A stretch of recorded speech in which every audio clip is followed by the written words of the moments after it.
आध्यात्मिक समन्वय आघाडी ठाणे शहर व भारतीय जनता पार्टी यांच्या वतीने होमात्मक लघुरुद्र अनुष्ठानाचं आयोजन करण्यात आलं असून शिवभक्तांनी मोठ्या प्रमाणामध्ये येथे उपस्थित राहून महाशिवरात्री साजरी केली।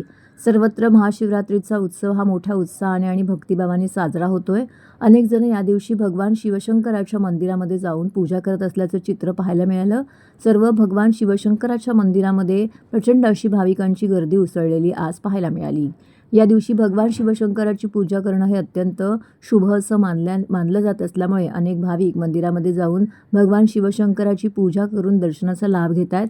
याच पार्श्वभूमीवरती आध्यात्मिक समन्वय आघाडी ठाणे शहर भारतीय जनता पार्टी आयोजित महाशिवरात्री निमित्त होमात्मक लघुरुद्र अनुष्ठानाचं आयोजन ठाण्यातील छत्रपती शिवाजी महाराज मैदान येथे करण्यात आलं होतं। ठाण्यातील छत्रपती शिवाजी महाराज मैदानामध्ये हा होमात्मक लघुरुद्र अनुष्ठान यज्ञ सोहळा संपन्न झाला। यामध्ये 151हून अधिक जोडप्यांनी सहभाग नोंदवला। आचार्यजी आशिष कुमार यांनी यांच्या मार्गदर्शनाखाली हा होमात्मक लघुरुद्र अनुष्ठान येथे संपन्न केला। भाजपाच्या ठाणे शहर आध्यात्मिक समन्वय आघाडीच्या संयोजक अश्विनी पटवर्धन, दिलीप नाम जोशी यांच्या संयोजनाखाली हा उपक्रम येथे राबवण्यात आला। यावेळी आमदार निरंजन डावखरे यांच्या हस्ते उपस्थित मान्यवरांचा सत्कार देखील करण्यात आला। सकाळी भव्य अशी मिरवणूक काढण्यात आली। त्याचबरोबर महाकुंभ येथील पवित्र त्रिवेणी संगमातील जल देखील या ठिकाणी भाविकांच्या दर्शनासाठी ठेवण्यात आलेला आहे। त्याचबरोबर संध्याकाळी देखील धार्मिक कार्यक्रमांचं आयोजन करण्यात आल्याची माहिती भाजपाचे कोकण पदवीधर मतदारसंघाचे आमदार निरंजन डावखरे यांनी दिली। तर यावेळी भाजप आमदार संजय केळकर यांनी आपल्या कुटुंबियासमवेत येथे उपस्थिती दर्शवली। भाजपाच्या अनेक पदाधिकाऱ्यांनी तसेच मान्यवरांनी येथे उपस्थिती लावली। अतिशय भक्तिमय वातावरणामध्ये हा होमात्मक लघुरुद्र अनुष्ठान सोहळा येथे संपन्न झाला।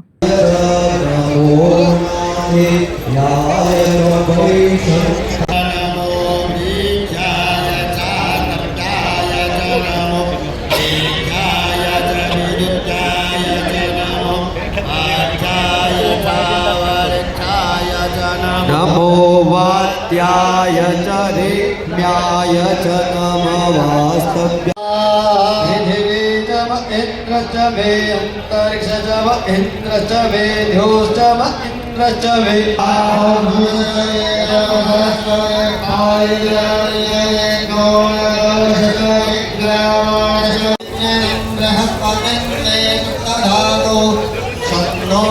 वर्षीप्रमाणे याही वर्षी आपण महाशिवरात्री निमित्त होमात्मक लघुरुद्र अभिषेक याचं आयोजन केलेलं आहे आणि आपण बघतो की दरवर्षी फार मोठ्या संख्येने भक्तगण या इकडे कोपिनेश्वरच्या दर्शनाला येत असतात। त्याचबरोबर या होमात्मक लघुरुद्र अभिषेकमध्येही मोठ्या संख्येने लोक सहभागी झालेले आहेत।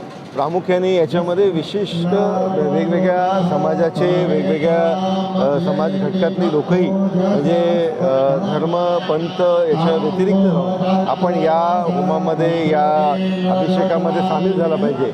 या पद्धतीने सगळेजण या इकडे महादेवाच्या आरतीसाठी महादेवाच्या अर्चनेसाठी सामील झालेले आहेत। या इकडे आवर्जून जे लोक प्रयागराजला जाऊ शकले नाही, ज्यांना त्रिवेणी संगममध्ये पाण्याचं त्या तिकडे डुबकी देऊन गंगा मातेचं दर्शन घेता आलं नाही, त्यांच्यासाठी या इकडे आम्ही कलशामध्ये त्रिवेणी संगममधलं पाणी लोकांच्यासाठी उपलब्ध करून दिलेलं आहे।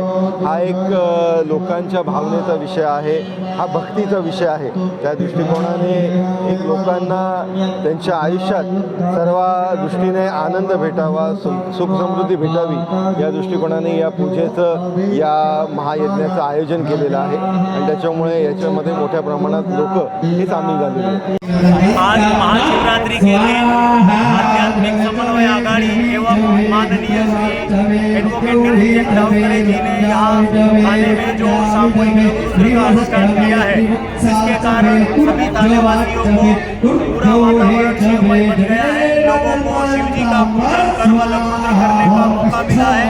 जो लोग प्रयागराज जाके महाकुंभ में स्नान नहीं कर पाए, उसके लिए महाकुंभ से लाए हुए त्रिवेणी संगम का जल से स्नान एवं अभिषेक कराया गया है। तो ये लोगों को घर बैठे ही त्रिवेणी संगम का अभिषेक, यज्ञ और रुद्राभिषेक सभी चीज़ का फायदा निरंजन जी और उनकी टीम के कारण हुआ। मैं उनको बहुत बहुत बधाई देता हूँ और ऐसे शुभ कार्य करने के लिए उनको प्रेरणा देता हूँ।